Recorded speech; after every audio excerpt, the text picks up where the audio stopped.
Hello mga idol. Meron kaming gawa ngayon na 5K light ace. Ano to? Singaw ang number 4 na piston. Gusto namin pakita sa inyo para mayroon kayong idea kung ano yung naging problema. Sige, start mo.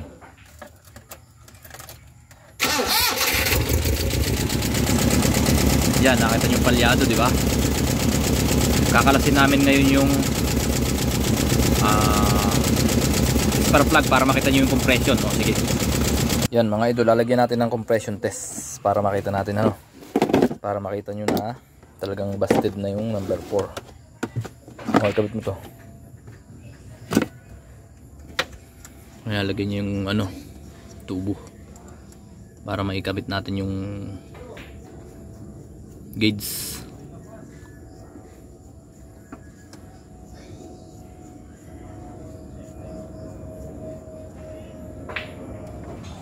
Yan. Okay, lagay mo.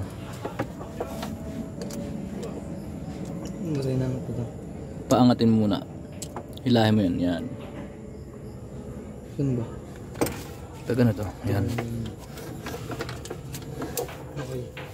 Okay na. Sige, start mo. Taan rin. Okay lang.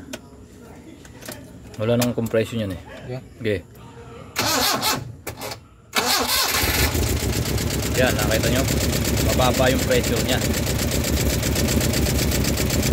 Malamang ang problema niyan ay putol yung piston ring or kaya ay cylinder head gasket. Singaw. Okay? Yan, dapat umabot yan ng 150. Dapat umabot siya ng 150 PSI, ha? Okay, kakalasin na namin. Subaybayin yung aming paggagawa. Kakalasin natin yung cylinder head para makita natin yung problema sa loob, no? O sige, simulan natin. Pasingan naman ito. Tanggalin mo na yan. Back, I will be back. Sige, nagtatanggal na kami. Tanggalin mo yung carburetor.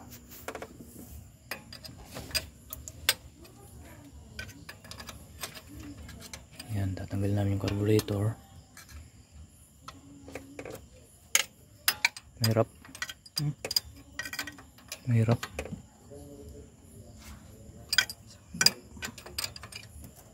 Dos yan. Wala kasi siyang pasok, kaya katulong ko siya ngayon. Ano to, itong mga ginagawa namin sa mga lineman ng Globe, sa mga Globe, mga service nila.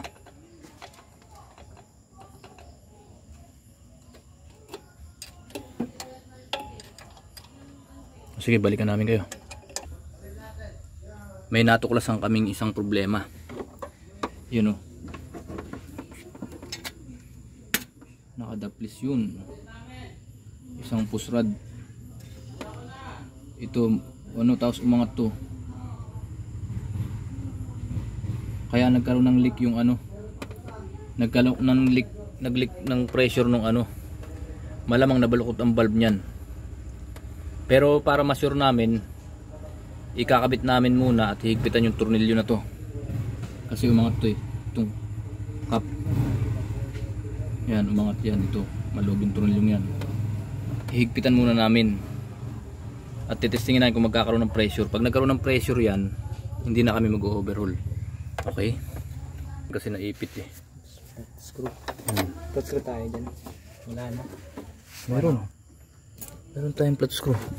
Ito, subukan mo to. May dala-dala na flat screw eh. Yun lang.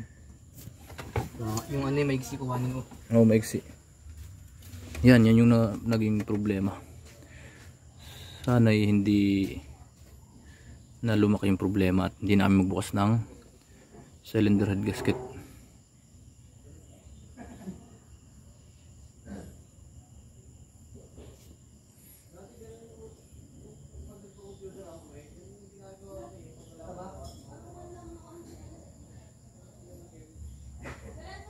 Yan yun. Sige, tingnan natin. na ano namin yung tappet, valve tappet.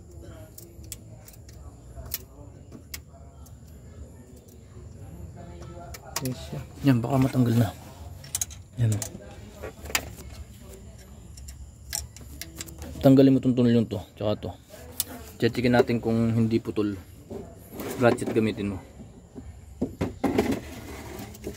I-check namin kung hindi na putol yung ano ng rocker arm, yung shafting. Kung naputol ay may problema. Kung hindi naman ay konti lang ang problema. Yan, yan. Yan. 12. Doon kasi.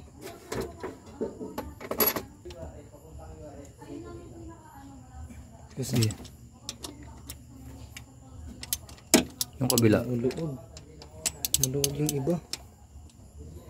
Sige, tingnan natin. Pag ano, palitan natin ng bagong cylinder head. Kung loose thread na yung mga yan. Wala dito. Ano to? Sige. Hindi pantay-pantay higpit.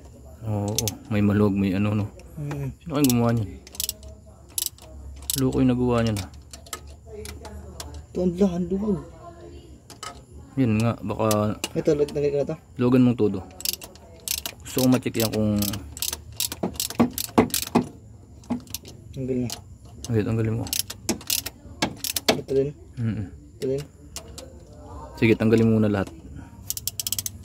Oops, sandali, hindi, okay na. Tanggalin mo na lang tong cup na to kasi gusto ko lang makita kung hindi na putol eh. Pag na-confirm natin hindi putol, ihigpitan muna.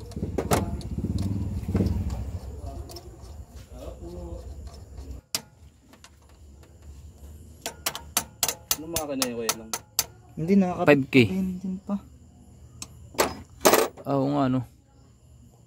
Nakasulot pala yun dyan no. Iniisip ko kasi baka nabali yan eh. Pero guys, ano rin? Sa tingin ko hindi no. Napagdesisyon na lang namin baklasin. Kasi nabalukot na yung valve. Na-confirm namin na balukot na yung valve. Kaya kakalasin na namin. Para mapalitan kasi loose thread na rin yung itong bolts na to, loose thread na din. Yan o. Tsaka itong dalawang tong bolts loose thread na. Kaya tumalon tong mga push rod na to. Na loose thread na yung thread ng cylinder head. Kaya kakalasin namin, yun na ang aming plano. Okay?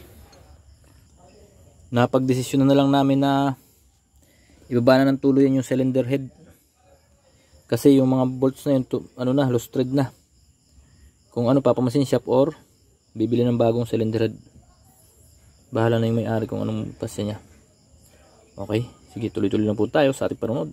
Seryoso kayo ha? Game? Sige. Yan, nagluluwag na po si Matthew. Luwag na po si Matthew. Siya lang gugulo sa amin. Ayun, Kanya guys Nakamay ko lang. Grabe. Luwag na po ni Matthew. Maluwag yung cylinder head. Parang higpitan lang nila. 2 fingers. Yes. Tingnan natin kung hindi pa lustay ang mga thread niya. Baka kaya ganyan yan. Baka halos sira na yung block mismo. Oo. Makikita naman natin yan. Binawasan nila yung torque. Pag hindi niya nakuha sa torque natin sa sunod. Oo nga oh. Hindi. Kasi pangit yung posisyon. Yan. Sino may tatamaan ng kamay mo ha? Malambot. Ay, ganyan yung ginawa ko sa Japan nun eh.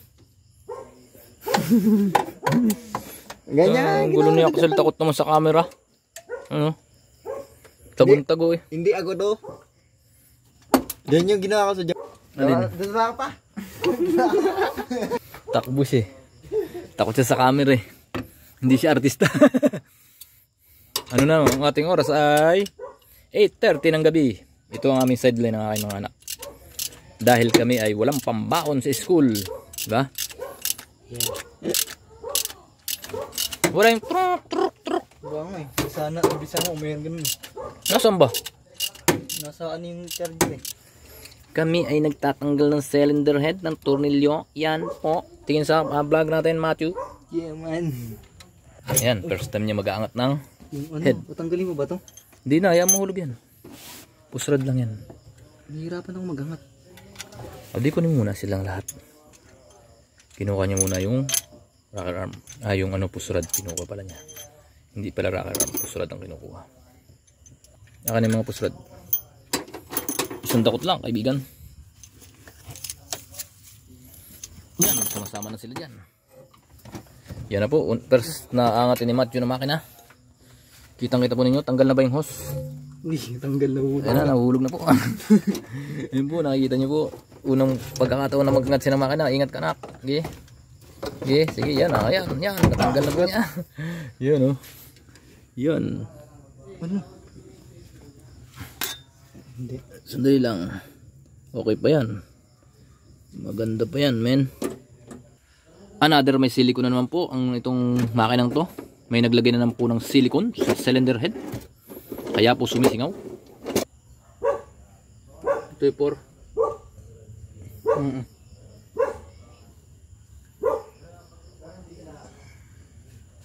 Loose thread lang siya. The problem is, yan ang sinasabi ko sa iyo, itong dome. Yan nga. Malalim. Tapos yung piston flat. Tama to. Pagka yung piston may butas, ang mangyayari mababaw itong dome. Yun ang tatandaan mo, ha. Yeah. Okay, palitan na natin yan ng May tama to. cylinder head. Papalitan na lang natin sa kanya. Siguro dati. O sige, yun lang po, ha. Ha? Uy naman. Alin? Baka nga intik ano. Yan. Eh, hindi pala. Wala palang compression. Hindi, okay. Wala nga pala palang ano, compression pala. Ito yung, okay to. Sa akin, okay pa siya. Ang problema, loose thread na to eh. Paano nangyaring ano? Nawalan siya ng compression. Tumalon to. Kasi umangat to. Eh, nakasara naman yan ah. Nakasara siya. Yung valve.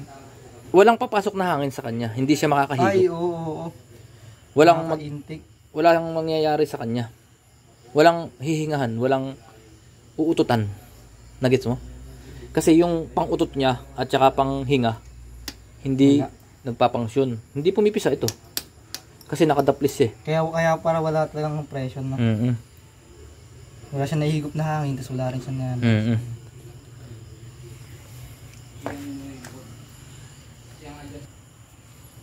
Okay na.